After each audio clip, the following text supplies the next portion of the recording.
Hello guys, today I'm going to talk about Altaic languages, and uh, there, there are many nations in the history north to China, north to the Great Wall, and there are a series of nations and countries, and they have different names, and many people have no idea about who they are and what languages they speak, or they don't have an idea. They just think of them as nomadic people, but actually they have some differences, and they speak different languages. And I know something about that, and I want to share it to you guys. And first, I'm going to introduce this idea is Altaic languages. Altaic languages, including basically the three main categories, including Mongols. Today there is the Mongol country, and in China there's a province, also called the Mongol Autonomous Region, Mongol, and there is also Turk people. They speak Turkic languages, including present Middle Asia, and also Turkey. Middle Asia, you know, they were controlled by the Soviet Union, including Kazakhstan, Uzbekistan, other Stan countries, and also Uyghur people. They speak Turkic languages, and Uzbek people and Uyghur people, they can understand 95% of each other, and their languages are similar, and they have most of them are Muslim, and they share similar culture and the geographical and geography and climate also, they are similar. So those are Turk people. Mongol people and Turk people, they live in the Asian steppe. The Asian steppe, and it's a geographic idea, a geographic term, Asian steppe. And the last one is about Tungus. Maybe know about Tungustic people, Tungus.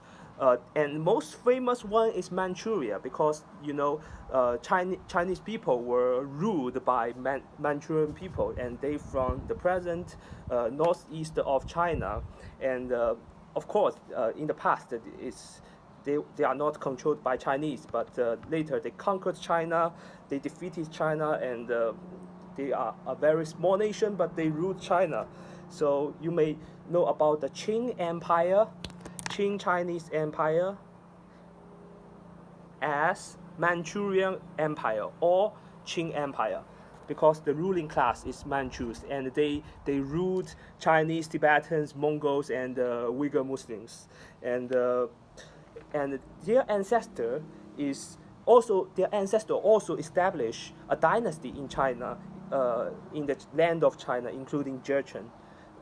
It's called Jurchen. Jurchen controlled North China in around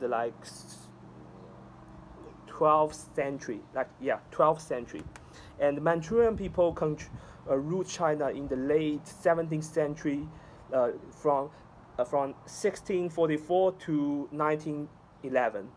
So, but nowadays, most Manchurian people, or all Manchurian people, speak Chinese languages. Most of them speak Mandarin, and they live basically in northeast China, Beijing, in this part of area, and actually they have diaspora in other nations, in other provinces, and I also want to introduce about the historical nations, historic nomadic nations, has some in north to the Great Wall, and many people maybe know about XiongNu and Xianbei, and there are some research about those two.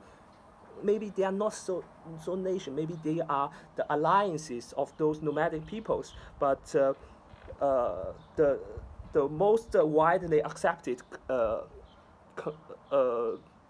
hypothesis is they are proto-Mongol, proto-Turk, because Mongols and Turks maybe 2,000, 3,000 years ago, they speak similar proto-Mongol, proto-Turk Altaic languages. So from when the time passed, those languages diverse, and they become different nations, and they speak different languages from the from 2,000 years ago to 1,500 years ago, and later they become clear.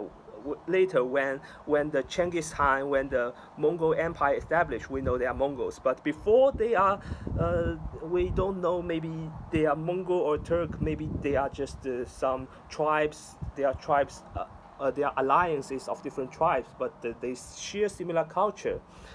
And later, I want to talk about another nation in the present China. It's called about Tangut, and maybe Chinese people know the name of XiXia more, Tanguts, and those Tanguts they have their country in the northeast of China, Ningxia.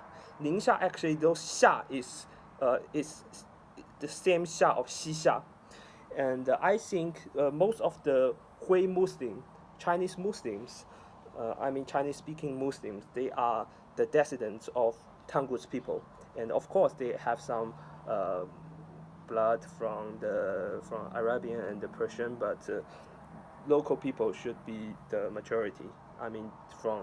In the sense of the blood lineage.